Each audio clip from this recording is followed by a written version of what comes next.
Welcome to the show today. This is CJ Holmes, founder of Homeowners for Justice and your host of Weekdays Live. We've got some pretty interesting updates today for the show. And as perhaps you've noticed, and I'm leaving it on the screen right now, I've changed some of the pictures that go with the song. And I want to read this out loud because this is really the battle of our lifetime.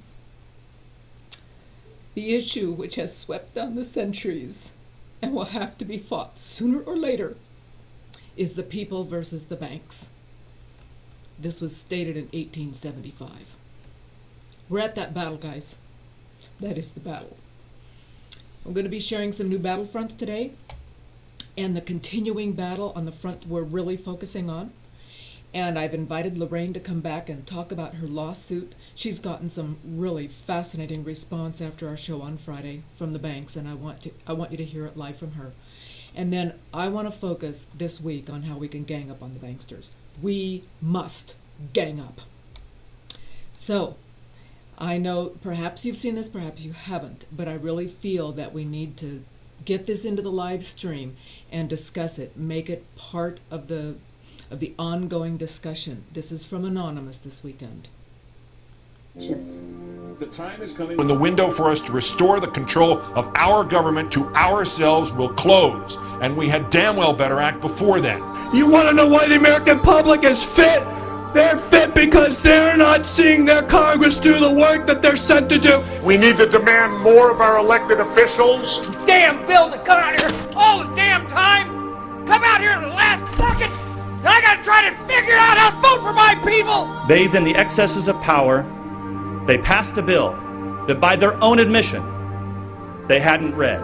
This is PR politics. Unanimous consent that we bring up the bill to extend the tax cut for 160 million Americans. As you walk off the floor, Mr. Speaker, you're walking out. If you want to stand up on the floor of the Senate and defend the Wall Street banks like Bank of America and the credit card companies, be my guest. I would rather stand with the consumers and retailers who've been taken to the cleaners for years and years. Why aren't we questioning the underlying premise of the need for a bailout with taxpayers' money? Why aren't we passing new laws that stop the speculation which triggered this? Why aren't we directly helping homeowners with their debt burden? Why aren't we helping American families faced with bankruptcy? Why aren't we reducing debts for Main Street instead of Wall Street? Is this the United States Congress or the board of directors of Goldman Sachs? When I fuck up, who bails me out? No one. There is no one here to object. This is why the American people have thrown you out of power. You see, you're right. It is within your sole discretion to recognize a member. But you chose to exercise the power of the gavel, Madam Speaker. Therein lies the problem. If he's not here to pull off this political stunt, then we should just proceed and this bill should be withdrawn. It is the right thing to do by the American people to stop these tactics. Enough! And make no mistake about it, this is not about national security. But my point about this is a war without end. I'm afraid of giving up the right to trial by jury and hoping that someday they will declare an end to this war and they'll give back the right to trial by jury. Mr. Speaker, a nationwide revolt is developing over the body scanners at the airports, and it should. And we also know there are individuals who are making money off this. They say, trust us. Trust us, the people who brought us Katrina, to be competent in face of a disaster. Trust us, the people who brought us warrantless wiretapping and other excesses eroding our civil liberties. Trust us. Many of us were told in private conversations that if we voted against this bill on Monday, that the sky would fall, the market would drop 2,000 or 3,000 points the first day, another couple thousand the second day, and a few members were even told that there would be martial law in America if we voted no. We're not trying to scare kids. This president's foreign policy is what's scaring the kids of this country. Well, it's the same people that told us Saddam Hussein had something to do with 9/11. Same people that told us Saddam Hussein had weapons of mass destruction. Same people that told us we were going to be able to use the oil for reconstruction money. Same people that told us that we'd be greeted as liberators, not occupiers. Same people, same president that told us the Taliban is gone. Same president that told us that Poland is our ally 2 days before they pull out. Same president that tells us Iraq is going just great. Same president that tells us the economy is going just great. Same people that told us the tax cut was going to create millions of jobs. Same people that told us that the Medicare program only cost $400 billion when it really cost $540 billion. So please forgive us for not believing what you're saying. Please forgive the students of this country for not believing what you're saying. Not one thing about this war that has been told to the American people or that has been told to these college students has been true. Not one thing. Bremer says we need more troops. The Pentagon says we need more troops. And this president can't get them from the international community. There's only one option left. Let's be honest with the American people. Fascism, by definition, is when corporations team up with organized religion and control the government. Do I have to say anything more? Wouldn't you say that we're on the brink if we're not there? We're witnessing a slow and steady takeover of our true freedoms. And now we see the government taking over banks. We see the government taking over over car companies, insurance. We're being told what cars we can drive, how much we can make. And now they want to take control of our health care. It's one more attempt for them to put everything that we do day and night under the control of the federal government. Are you willing to sacrifice your freedom for liberty? Well, I say that they're taking away our free will. The American people are being forced to do something they don't want to do. But there really is a difference between us, and it's basically this. We don't think the government should be in control of all of this. We want people to be in control. And that, at the end of the day, is the big difference. What they are trying to do is create an America very unlike the America that has existed for centuries. The thing associated with America, freedom, is precisely what must be destroyed if this is to be turned into a fundamentally different country to suit Obama's vision of the country and of himself. I think he's going way beyond his constitutional powers assigned to the executive branch, which is, by definition, an imperial president. Once again, total power in one person's hands, not the American way. He's centralizing power inside the Beltway, taking power and decision-making from families, from individuals, and as a consequence, what he's doing is building an unchecked executive. Now, I hate to point fingers at anybody, but the President administration probably had a lot to do with that. But you know who's responsible for it? We are. Personal responsibility. Where is the outrage to come from? From you. It turns out you're the knight in shining armor. First, you've got to get mad. You've got to say, I'm a human being. God damn it. My life has value. It is time for us to take our country back. The real problem is that the American people have been too submissive. We have accepted the notion that we should be treated like cattle. Make us safe, make us secure, put us in the barbed wire. It's time for the American people to stand up and shrug off the shackles of our government. And the way I see it, they're not going to quit doing it until they bring this country to its knees. So I think we should all rise up and we should stop this administration from what they're doing because they're destroying this country. We the people have got to get control back of our country. The American people will revolt. Our government sucks. So what do you say? Maybe we should all just stop paying our taxes and revolt. Because this is bull. When our forefathers wrote the Constitution with the right to bear arms, it was not about hunting and fishing. The Second Amendment, the right to bear arms, is there so that we, the public, if our government gets out of control, we have the ability to rise up and change it.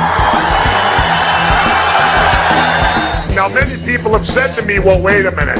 How could we, the citizens, ever stand up to the U.S. government and their entire military might? Well, wait a minute. I got the answer. We threw everything we had at Vietnam, and they were nothing but a bunch of farmers with a few AK-47s, and they withstood it all. Don't ever allow anyone to tell you that it can't be done. It can be done. To the government of the United States, those who make peaceful revolution impossible will make violent revolution inevitable. It is the constitutional right of the people to reform this government as we see fit. Over the past year, we have shown you what we are capable of. You can continue to resist us or you can allow us to exercise our rights. We truly hope you choose the latter so that we can peacefully return this country to the principles it was founded upon and restore power to the people. To the citizens of the United States, it is our goal to reform this current government with your help. We do not want anarchy. We do not want chaos. What we want is to restore power to the people. Governments are supposed to derive their powers from the consent of the governed. Over the next few months, we will be releasing a series of videos detailing our reformation plans. Idea Vote will give every American a voice. We ask from you to use your voices. This new world is not one that we wish to shape ourselves. This new world will be that of the people, and the choice is yours to make in what direction we will go. We are anonymous.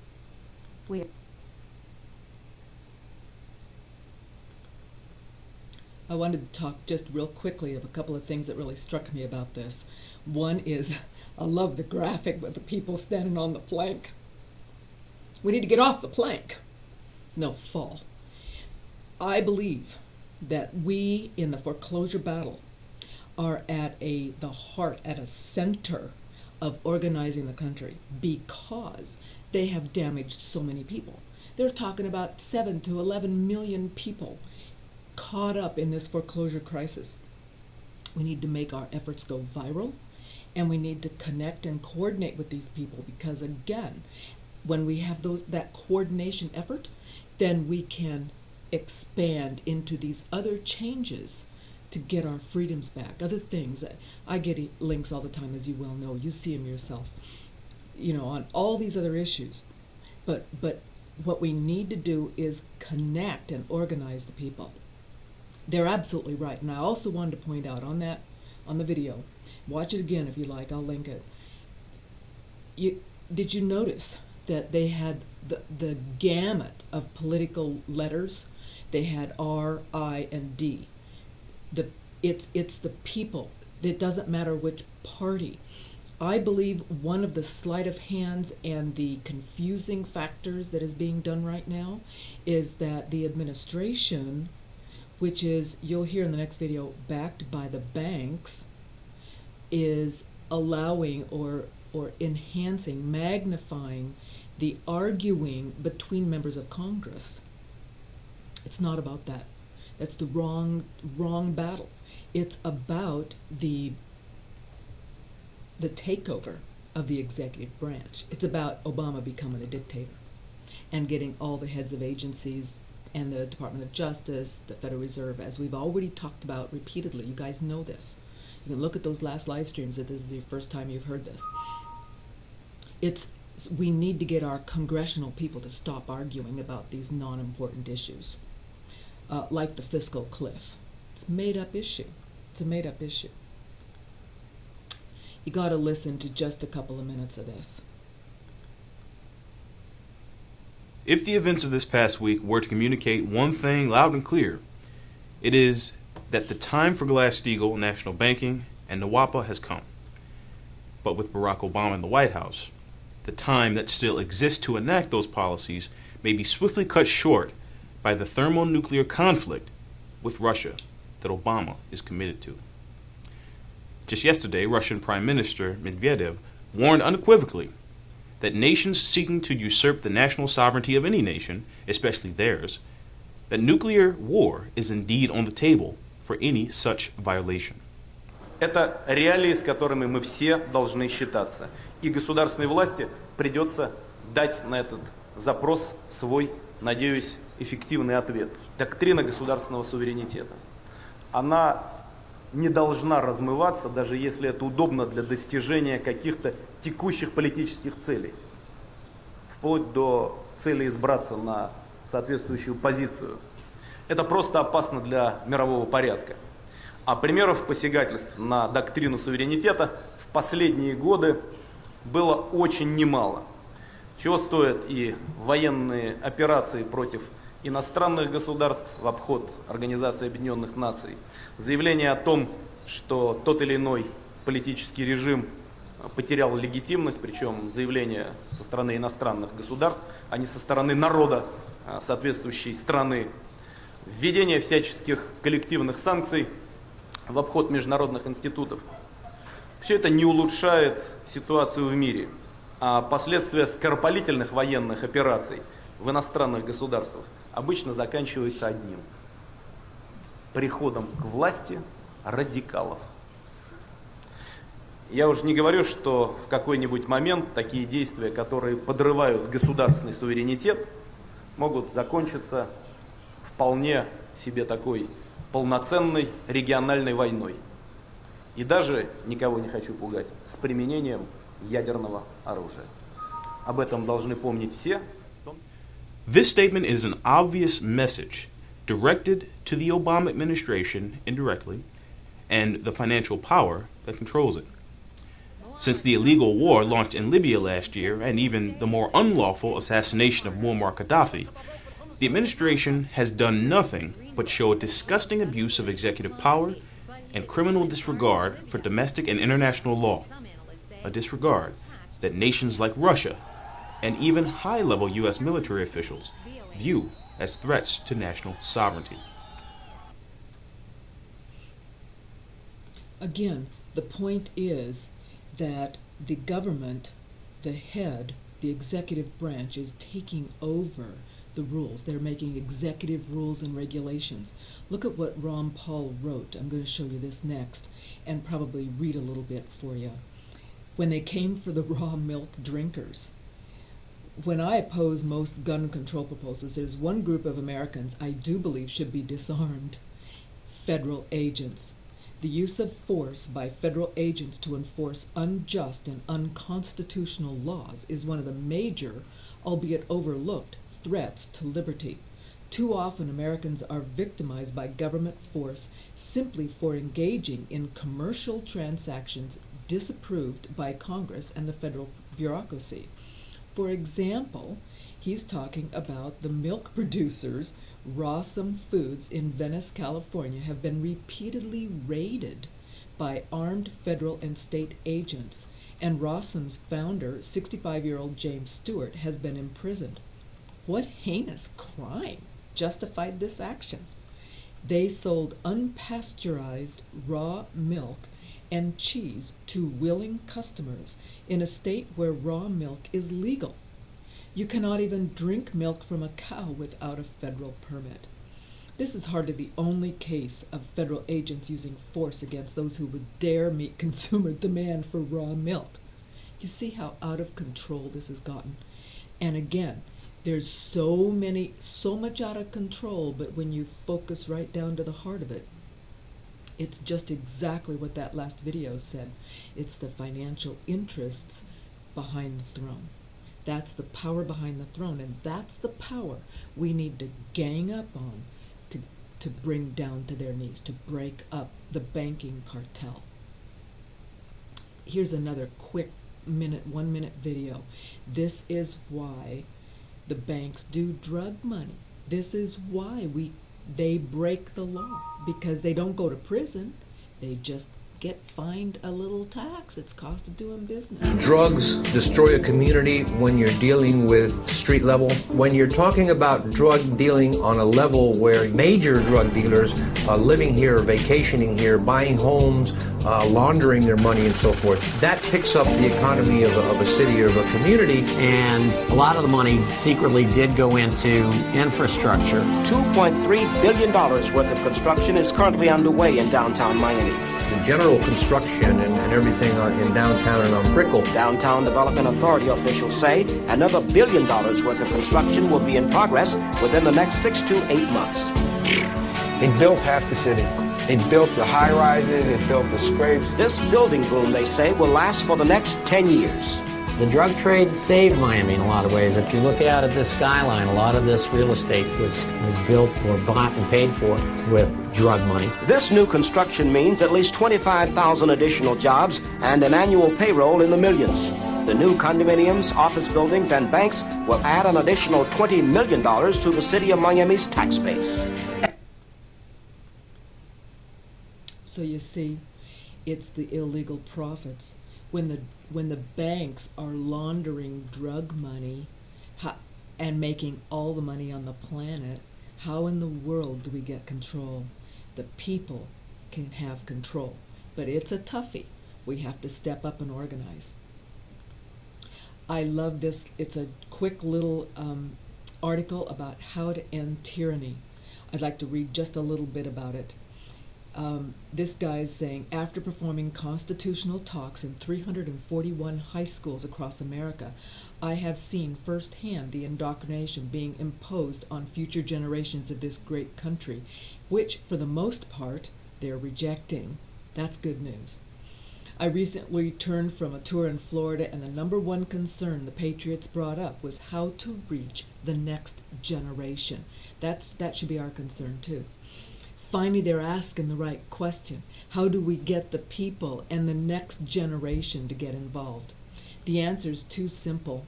Show them the price of freedom. When performing my high school assemblies, I'll ask the students in the assembly how many know their Constitution, and they begin to laugh in sheer ignorance. I tell them that if they do not know their rights, they don't have any rights. And I'm going to say that this is what we need to be saying to the adults in this country. They don't know the Constitution any better than these high school kids. And they don't know their rights. They don't deserve to have any rights. And so then he asks the kids in the assemblies, how many have grandparents, uncles, aunts, cousins, dads, and moms, maybe brothers and sisters, who have fought, bled, and died to ratify and magnify the Constitution they don't even know? About 85%. And then it hits home, and all of a sudden it's no longer funny. After seeing the price of freedom, the entire room is immediately captivated with a new love and respect. We need to point out to all the adults the very same thing. The adults need to start recognizing that we have to fight to keep our freedoms. If we don't fight, we're losing them. That is the point. And here's a fascinating article I wanted to point out quickly, and then I want to go over the lawsuit with Lorraine Souders. She's going to be coming today to explain. She's getting a win. We can win. We just have to figure out how and then gang up together with the banks. So Ellen writes about the quantitative easing, because quantitative easing is supposed to stimulate the economy by adding money to the money supply. So why isn't it working? Big question. And basically, to ease the quantitative, to really increase the money supply, you need to have a helicopter drop. You need to put the money in the hands of the people. But right now, it's not actually going there. Her article talks about how it's going into the banks. It just merely cleans up the toxic assets of the banks, sits on their balance sheets. They pay off all the toxic mortgage-backed securities. They keep the money themselves as credit on their reserves. And you and I, we're left out in the cold, and it's bankrupting the country. That is the point. Here's a couple of other things I wanted to bring up quickly. One is about MERS. This is from Chicago Title. It's a fascinating article. And it says here, at Chicago Title, it's our goal to stay up to date on the important real estate topics of the market. This month, we ask our knowledgeable escrow officers to help clear up some questions that may exist about MERS. And so then they talk about MERS. And down at the end, it says, we'd love to hear your feedback. All right, guys, let's jam this article with our feedback about MERS. Tell Chicago Title exactly what you think about MERS. You can do it while you're watching the show. And then here's a last one. It's just so amazing. This is in an evidentiary hearing, and they have discovered that there are two versions of the original note. I got to read just real quickly a couple of these. Discussion. So the question is, they're asking the witness, do you see how the signature line, paid to the order without recourse, has moved from the far left on one document And it's sort of in the center right on the other document. The witness says yes. The court says, do you have any explanation for how that might have happened in the copying or anything like that? When you copy a document, how do the lines move? The witness says, I don't know. The question, we have discovered today that there are 2 versions of the original note. 2 versions of the original note. Are you aware of that? Well, yes. Okay, do you have any explanation? The witness states, I know that in certain cases, at origination, there's a copy of the note that's made. You know, there's several copies of the original note that are made. And sometimes, you know, it can get endorsed. Whoops! So, can the court be assured that whenever there's a document that has been represented either by you or by your counsel, that it is a true and exact copy? The court can rely on that representation? And the witness says yes. Okay, this just shows you how absolutely insane, illogical, and defying common sense that this discussion has become. It is truly amazing. I'd like to welcome Lorraine to the show. Lorraine, is this you? Are you on the line? Yeah, I'm still here. Oh, thank you so much. Today, I'd like to have you share with us the a little bit what you told me on Friday after the show, and also what you just told me this morning about your title claim. And then I'd like to take a few minutes and point out the steps that you've taken in your lawsuit, because I think they're very, very valuable. What is it? I had to turn it down. Oh, okay. I'd like first for you to share with us where you're at in the lawsuit, what's going on there, and then what happened this morning on the title claim. And then I'd like to go over your lawsuit point by point. I've got it, and we'll look at that as we proceed. So share with us now what's going on with you. Okay, all right. Am I on now? Yes, you are. Okay. Okay, well, let's see. I got a letter in the mail, or actually an email, from the Chicago Title Insurance Company. They had received my claim, and I have a claim number now, and it just states that I will be hearing from one of the representatives shortly about it. And just the acknowledgement letter is basically what it is. But it's proof that, you know, the ball's now rolling, so... And what is the time They'll frame? get my clouded title straightened out. And what's the time frame for that, their response? Isn't it 30 or 60 days or something like that? Do you know? It was less than 2 weeks. So I guess last week was when I sent the letter, and now I have an actual claim number. Okay, and so now with the claim number, are there any timelines that start rolling? Do you know about that? Do they actually have to respond or do something in the next? Oh, yeah, they told me I would receive something, I get probably in the mail, you know, from one of the representatives. And so, but they said I will, whatever the word shortly means shortly, so I'm sure it's probably in the next few days. Okay, that is great news. So therefore, this is one of the Let's Gang Up on the Banksters strategies. Let's all file title claims. Absolutely. And I can show you, again, I'm going to do a little training sessions on these issues, how to file title claims and how that works, how to read your title insurance policy. Okay, Lorraine, tell us what's going on with your lawsuit. Okay, well, right now, tomorrow is the actual deadline that they have to respond to my amended complaint. They haven't filed anything yet with the court system. I have access to the PACER website, which is electronic filing. Everybody that tries to fight the banks can also get electronic access to PACER. It's really good. It's free. It doesn't cost anything. Now, if you do view documents, it'll tell you that it'll charge you like 10 cents or 20 cents to view certain documents once you're in there. But it allows you to kind of stay ahead of the game so you can see if they filed anything. Right. Than waiting for the mail. Okay, so right, and of course, being forewarned is being forearmed. This is a battle, guys.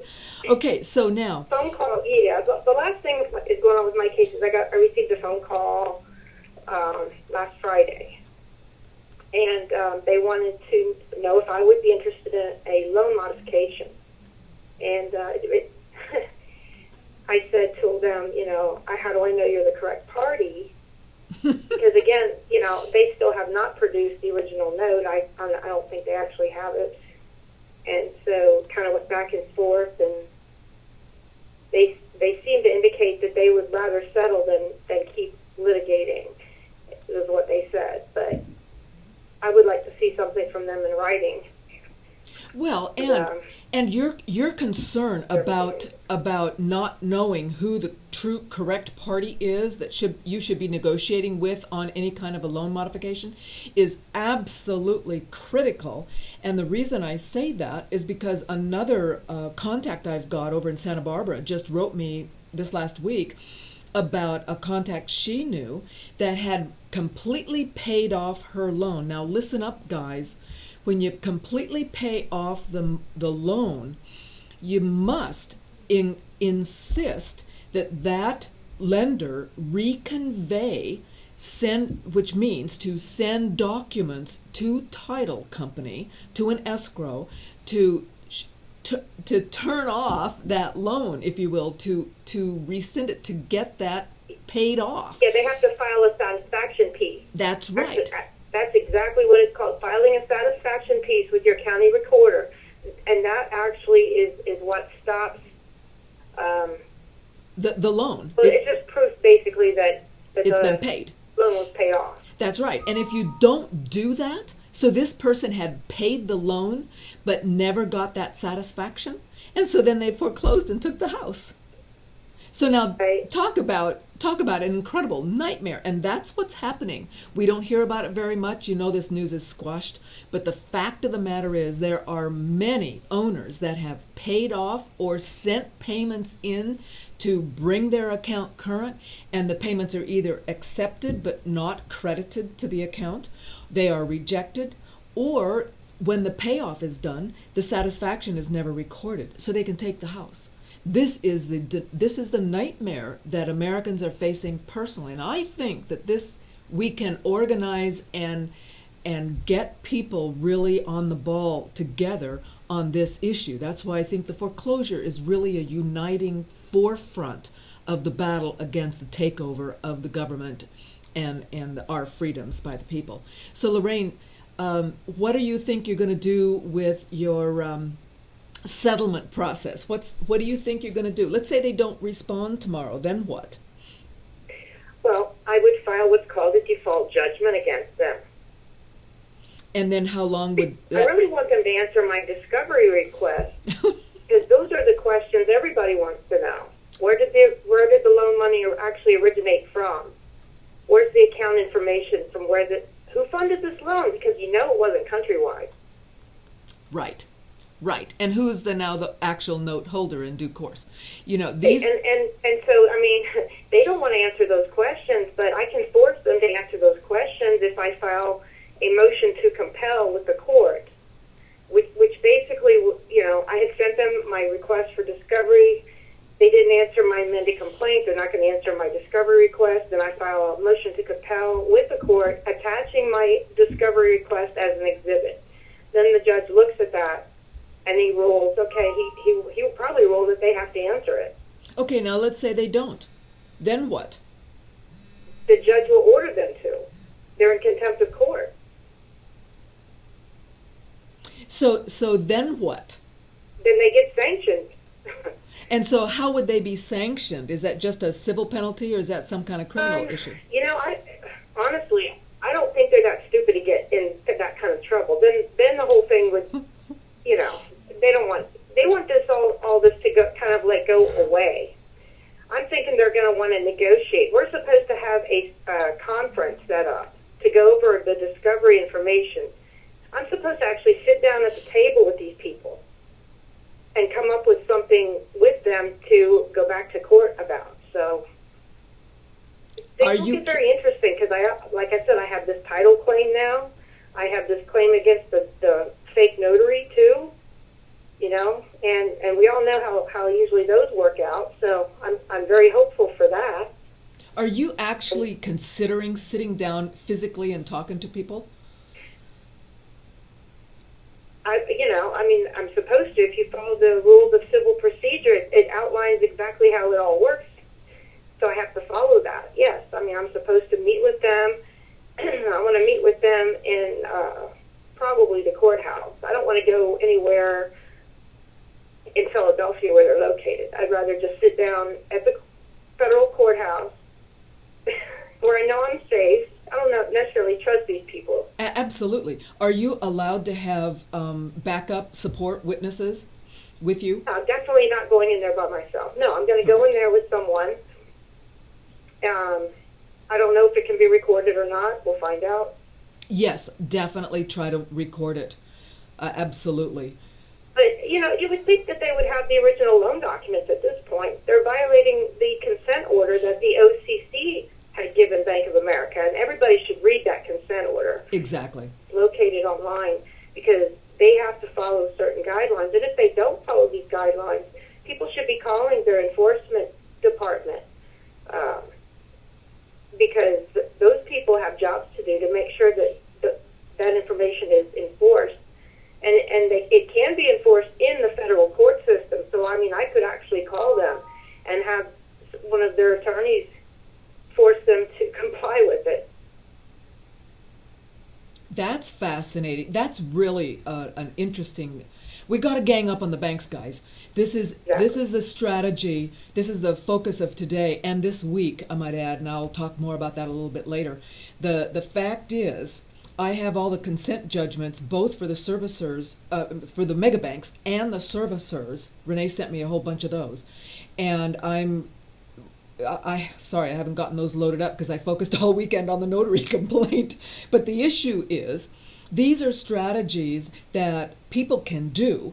That you don't have to have an attorney to do them for you.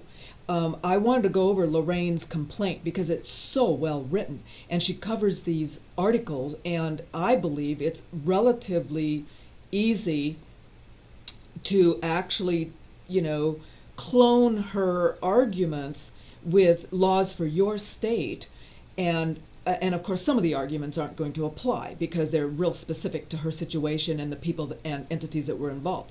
But the concepts are there, and you can look for those arguments for your situation. And the fact of the matter is, these banks are in violation of the consent judgments. So Lorraine, have you thought, does Pennsylvania have a Attorney General settlement moderator, or do all the states share the same moderator? Do you know?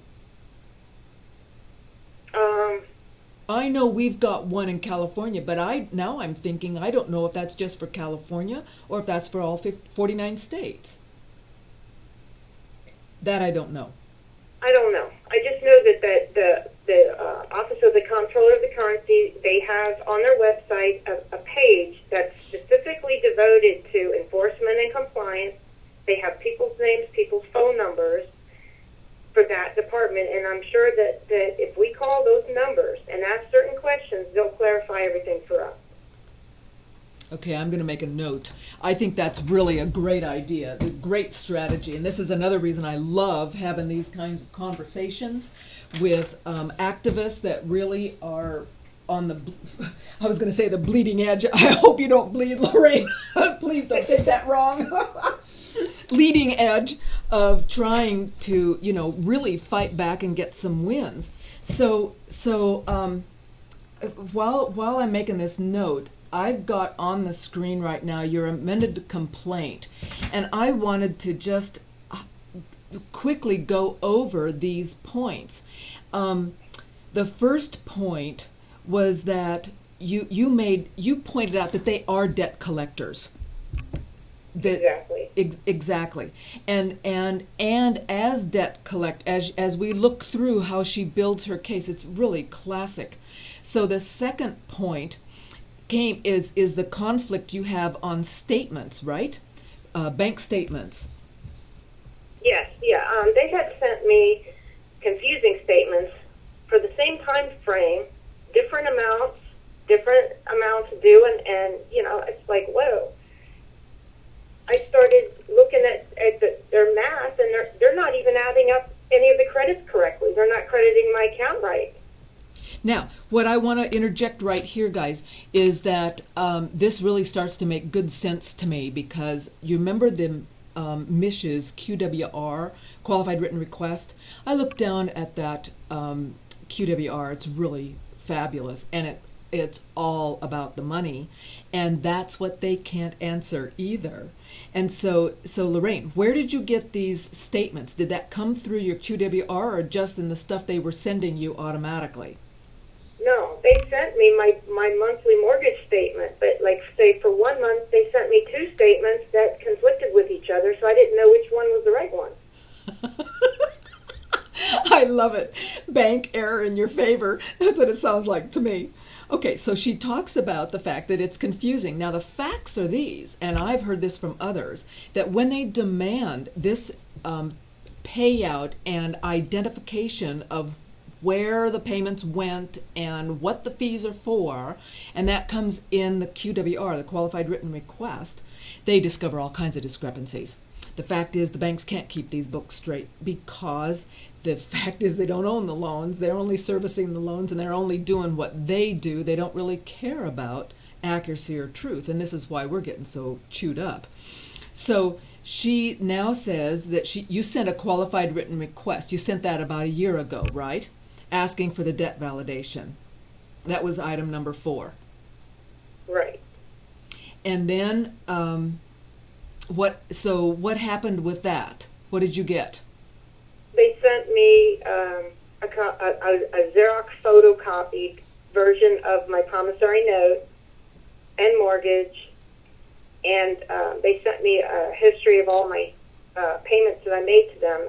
I did the math and added up to about $48,000 is how much I paid them. And so you have down here as a quote on this page that a promissory note cannot be admitted into evidence unless it is authenticated. Exactly. So what does authentication mean in that particular case? Only the original wedding blue signature promissory note can prove debt. If it's a copy, it's nothing. Anybody can get a copy of a promissory note. Right. Doesn't mean anything. Right, exactly. And so they sent you evidently 2 notes, right? One was blank? Yeah, they sent me 2 different ones. One was blank, one was robo-signed, and they both had different interest rate information on each one, so I didn't know which one.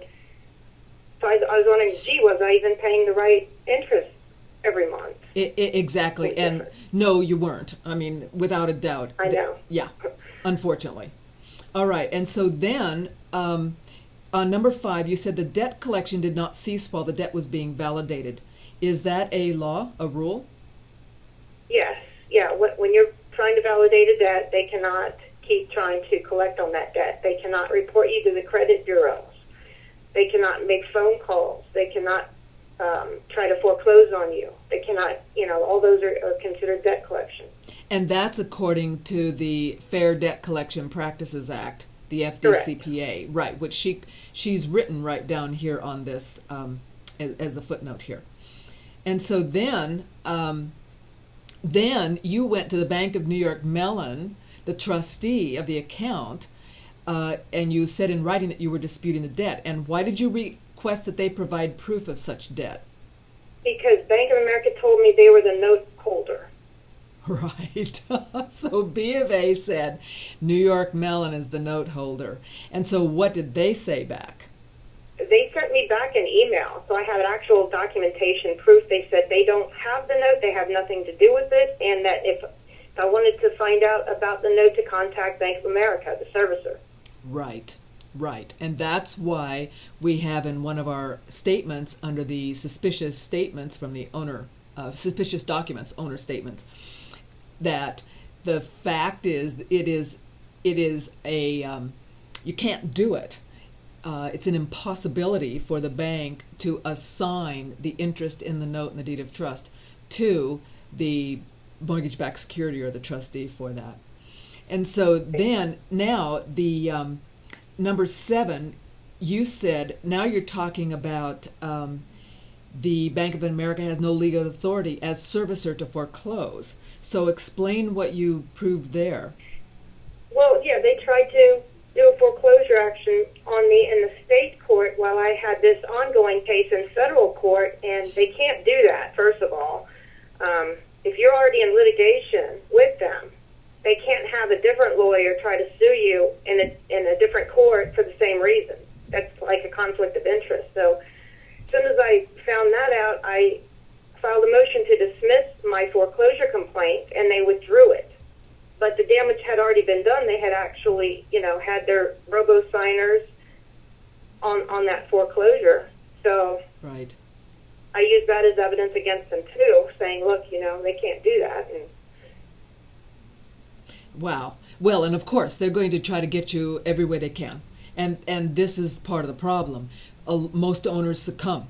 They just either give up, can't do the work themselves, can't afford to get some attorney to figure it out and do it, and then they end up walking away from the house, or it just gets stolen from them while they're in the middle of fighting. And I see you quoted Ibanez. Now, Ibanez v. U.S. Bank, that's isn't that where the assignment has to be done prior to the notice of the foreclosure proceedings? So assignments have to be recorded prior to the notice of default. I believe that's it, right? Right. The only person that's authorized exactly the Ibanez mortgage to invoke the power of sale is the lender.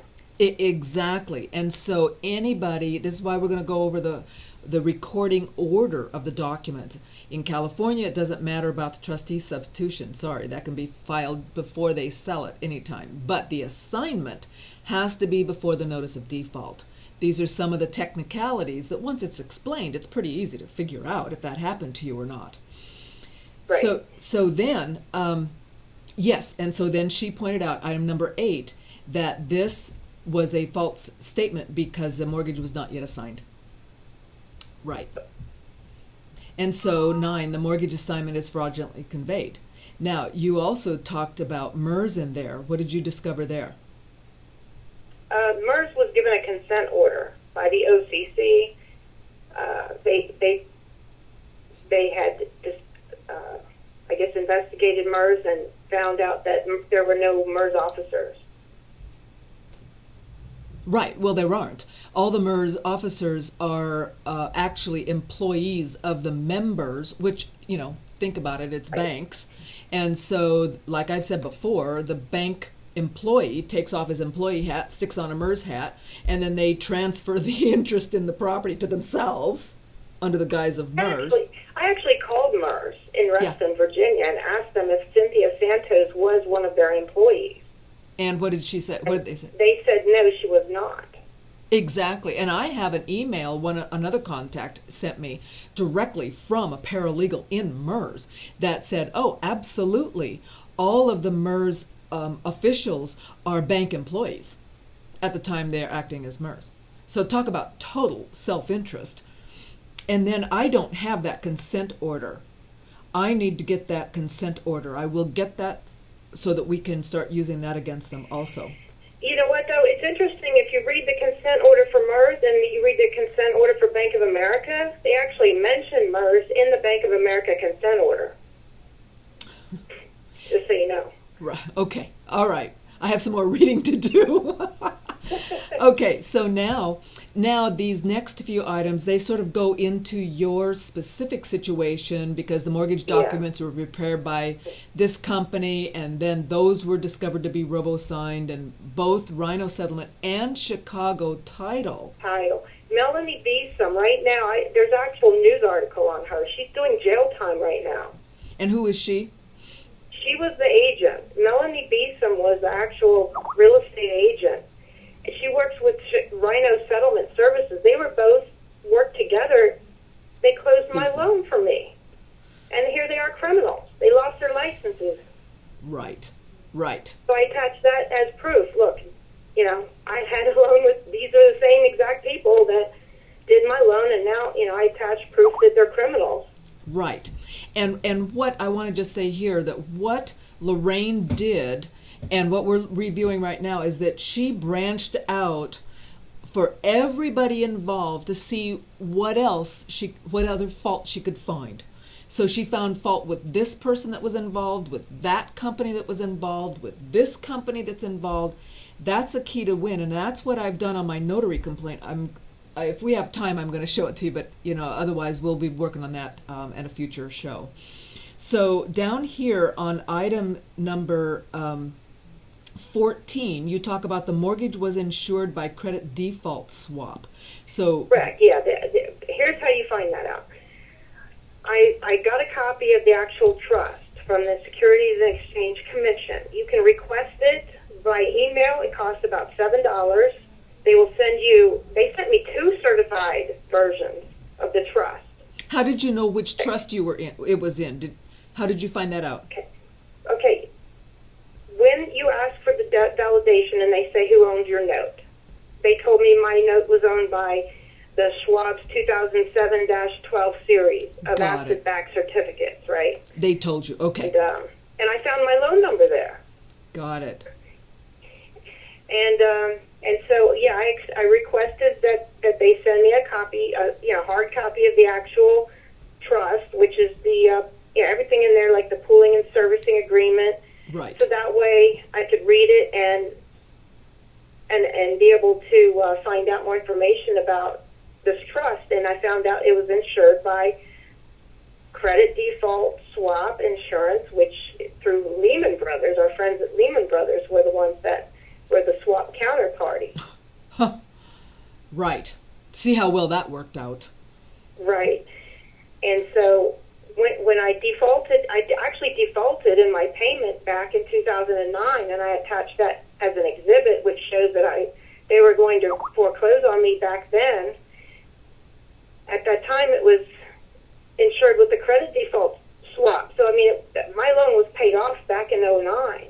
Right, exactly. So you're using that to show that they paid that off.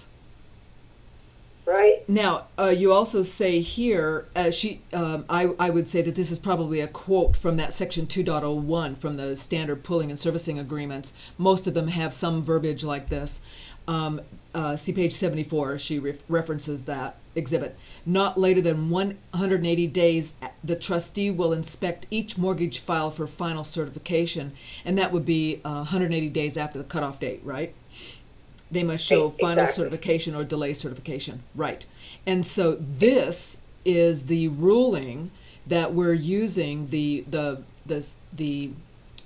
contract law in this pooling and servicing agreement to say and point out to all of the prosecutors and others and people and attorneys that don't quite get it yet, and that is, when they do an assignment on this loan, 4, 5, 6, 8 years later, it's complete garbage, because they had 180 days. After that, done.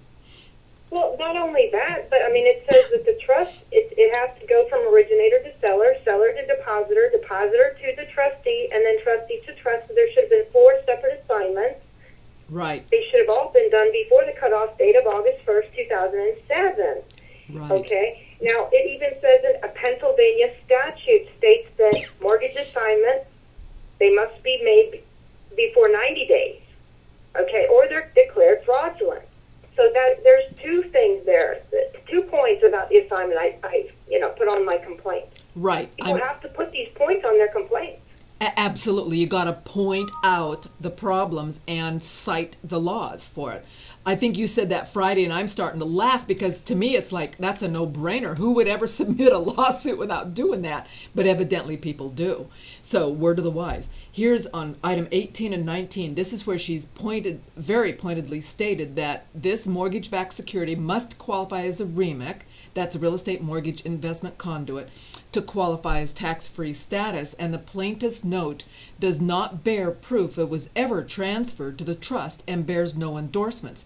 And this is the way it works. It would have to go from the originator, that would have been the person that wrote the loan initially to you, right, Lorraine? To the seller who sold that note to the depositor, and then from that depositor to the trustee, and from the trustee to the trust, right?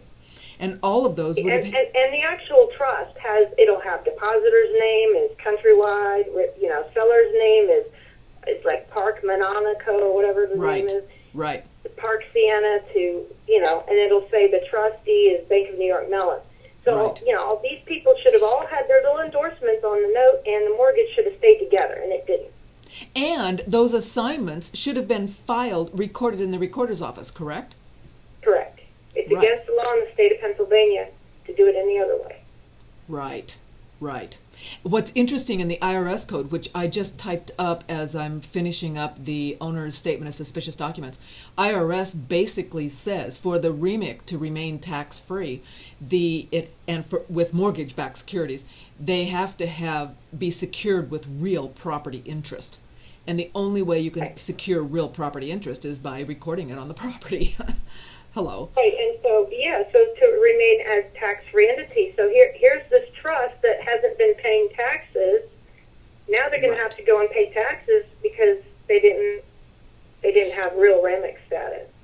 Well, and we need, as a people, we got to gang up on these banksters. Everybody that does any of these solutions, even if they're doing a short sale, they ought to be filing OCC complaints, servicer complaint, non-compliance complaints, IRS complaints for the the cheating of the tax-free status. Lower forms. Yeah, exactly. 11. I filed one of those. I haven't gotten any yet. I'll have to do that. Truly, this is more work than it looks, and I've worked extra hard trying to simplify, organize, outline, make a checklist, because I know this. When somebody else has figured it all out with all the steps and what I should do, then it's relatively straightforward for people to step down the list and do it. To try to figure it out, keep track of it, wonder if it's really going to work is more than most people will more work they'll put in.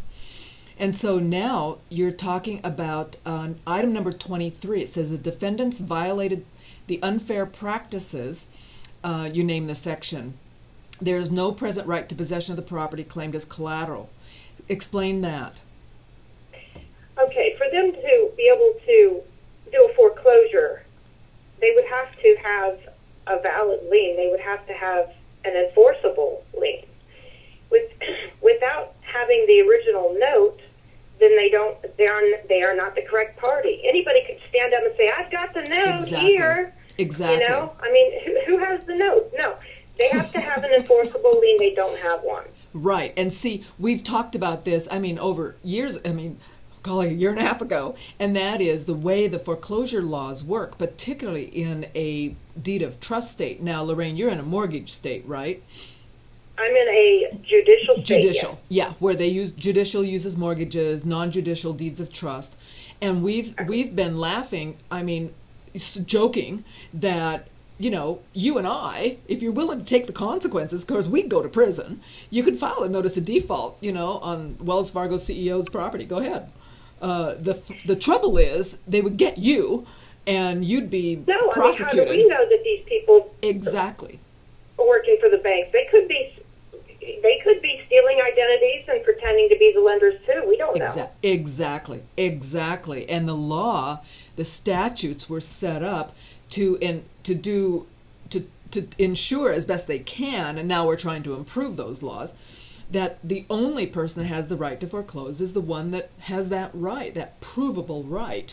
And as we try to pin these banksters down, it's like trying to pin down silly putty. Do you have the right? And then woof, they're off over there and off over here. Trying to corral that and laser focus on it is really tough. So then the next one, you talked about notarization. And so here you said the document, how did you know the plaintiff never appeared before the notary?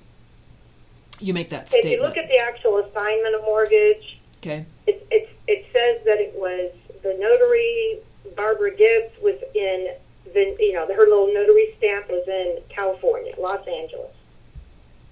Okay. It says Cynthia Santos, the so-called robo-signer, was in Florida. Okay. Right. How could Cynthia Santos appear before the notary in California if she was located in Florida? That's impossible. It's physically impossible. Okay. And that is going to be subject to your specific situation.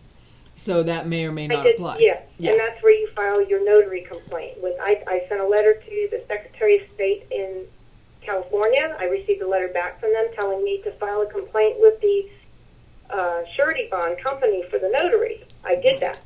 So we'll see what happens with that. But I attached all kinds of proof to that. Right. So I'd like to see them try to refute that. Exactly.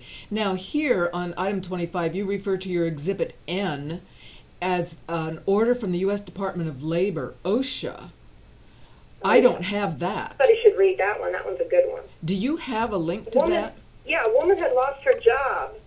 She was one of the people with Bank of America making sure there was no fraud going on with her own company.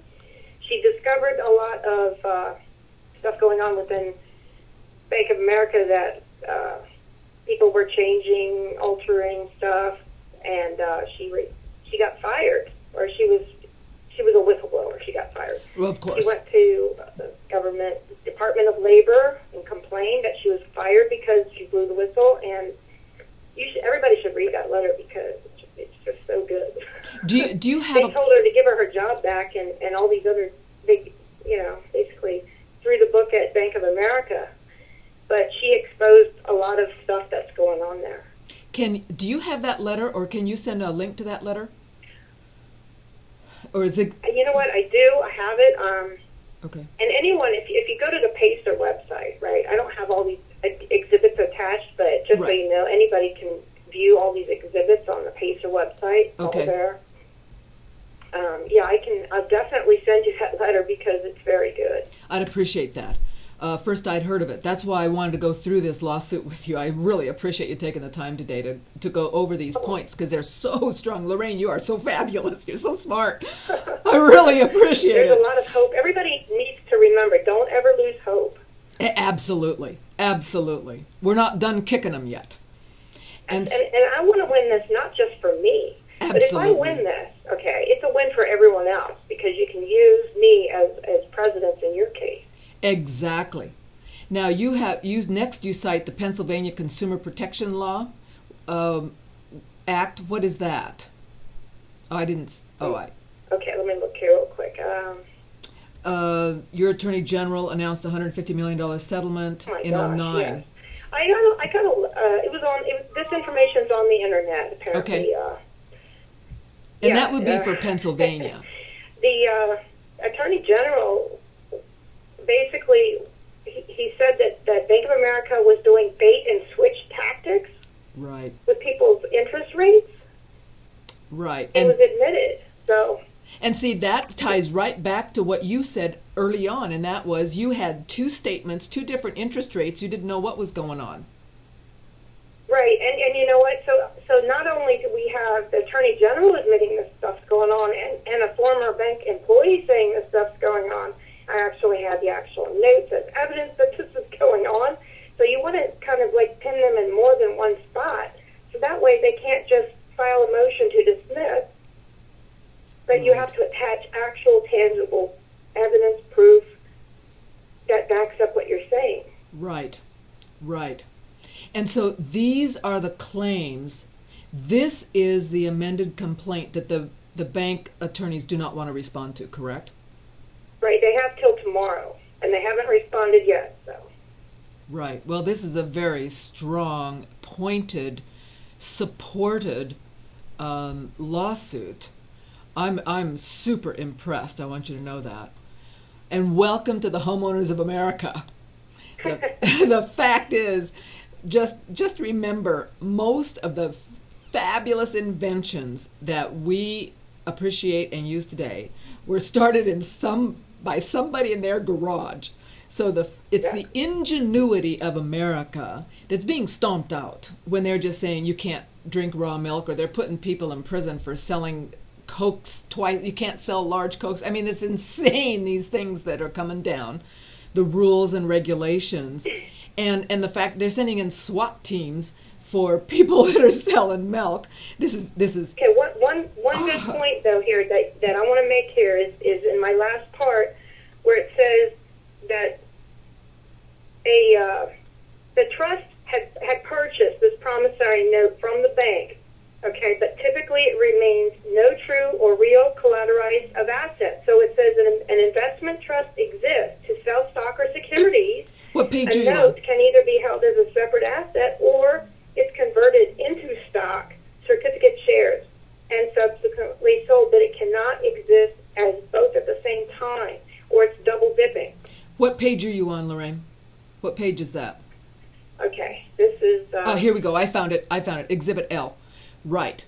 It's governed by the pooling and servicing agreement. Evidence that plaintiff's note was not properly conveyed to the trust by the cutoff date.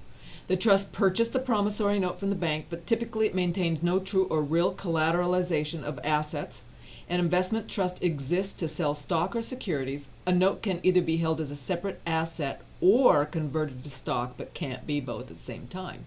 And this ties right into the tangible, intangible concepts and discussion that we've been holding with James and Joe. Once it's converted and sold, it's like once you puree a carrot, you can't have a whole carrot again. It says here it's impossible for the note to be held again. Once it's converted to stock or securitized by the very act and definition of conversion. Did you write this yourself? You're fabulous. Yeah, I did. Go, Lorraine, go. This is great. Because it's simple, it gets to the heart of it, but once it's converted, the validity and enforceability of the note is destroyed. And it ceases to be a secured asset or negotiable instrument tied to any collateral or debt obligation. No, Lorraine, you there? Sorry, I think I lost her. She probably hit her. Anyway, the fact is, I'm reading her lawsuit, that once it's converted, it's the validity and enforceability of the note is destroyed, ceases to be a secured asset or negotiable instrument tied to any collateral or debt obligation. In essence, the note is destroyed and thereby, under multiple rulings, is nullified, and she quotes them. Come on, guys, this is really powerful. We need to write these up in, I'm going to make a boilerplate that people can use and fit in their own specific information. This is fabulous. This is the point of all the work we're doing, to ganging up on the banksters and poke a hole that the people can flood through to save their homes and keep the homes and stop these banks from fraudulently foreclosing and taking them. Sorry, I think we lost Lorraine. I'm going to, we've run over a little bit, but that's neither here nor there. She goes in the rest of this conclusion and summary, and she's praying for, this is what she's wanting the court to do, to not dismiss the violations, to do administrative sanctions against the defendants for continuing to lie to the court, falsely stating that they are not a debt collector when they are, and lying about dates of previous certified mail receipts, fines for committing fraud on the plaintiff, all of these things. This is a truly a well-written summary of complaints that would apply generically to virtually everyone facing these banks. So that's one of my goals. And as we move on and move into the end of our show, I want to just point out real quickly a couple of things. One is that the California Foreclosure Code had an addition, 2923.4, and the purpose of this act that added this section is to ensure that as part of the non-judicial foreclosure process, borrowers are considered for and have a meaningful opportunity to obtain available loss mitigation options. It doesn't force the servicer to do this, but they want the owners to have some meaningful opportunity for something other than foreclosure. I love item B. Nothing in this article obviates or supersedes the obligations of the signatories to the consent judgment entered in the case entitled United States of America et al. V. Bank of America Corporation et al., filed in the United States District Court for the District of Columbia and cites the case number. I believe we need to start citing that case number and that consent judgment and hammering the OCC with all of these complaints about their violations. And I also wanted to state, as we wind down our show today, I only have so much time in the day. I know you know that.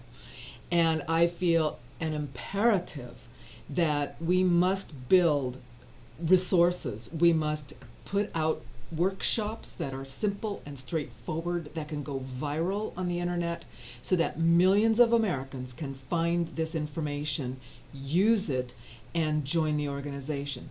So for the rest of this week, I'm going to take the Weekdays Live session from 10 to 11 each day, and I'm going to be doing a workshop. If I don't do it during this time, I'm afraid won't get done. And this will force us to go through these sections. So I'm going to start and work through these workshops. Some of them will be short, some of them may be longer. I may do 2 or 3 on the same day. I'm going to work through them as fast as I can. If you want to always know when they're going to be posted, just follow me on live stream. But we're going to start with a foreclosure defense overview, where we talk about all the different things that someone can think about and consider when facing auction or facing stopping to make their payments, even before they stop, down to I've lost the house, now what? I want to cover those in a short overview. I want to specifically focus on the Homeowner Bill of Rights and explain to people what their rights are under this California law, how they've changed each one of these codes to the benefit of the consumer and the owner. I want to take a few minutes and show what the recorded documents look like and how to log that information on the spreadsheet, because it's been so incredibly helpful to me. It's not that difficult, but people just don't know. So I'm going to do that for a few minutes. I'm going to focus on an OCC complaint workshop, a qualified written request workshop, an overview and talk about why it's important and what these things can lead to when they get these responses back. I'm going to do the notary complaint and journal entry request workshop, because that's all of these are specific steps in the fight. And some people may use some and not use others, so I want to split them up into little workshops. And I'm going to be doing these live streams under the foreclosure defense icon. So you may not see a Weekdays Live icon up there, but it's going to be the same time frame. It's just going to be a foreclosure defense workshop. And then I'm going to focus on activist strategies, the overview of strategies. I've even been taking notes. The fact is, this is a moving target. This is a live stream of the people fighting the banks. So, thank you so much for joining us. This is CJ Holmes, your host for Weekdays Live and the workshops and ganging up on the banks. We'll see you tomorrow. Thanks for watching.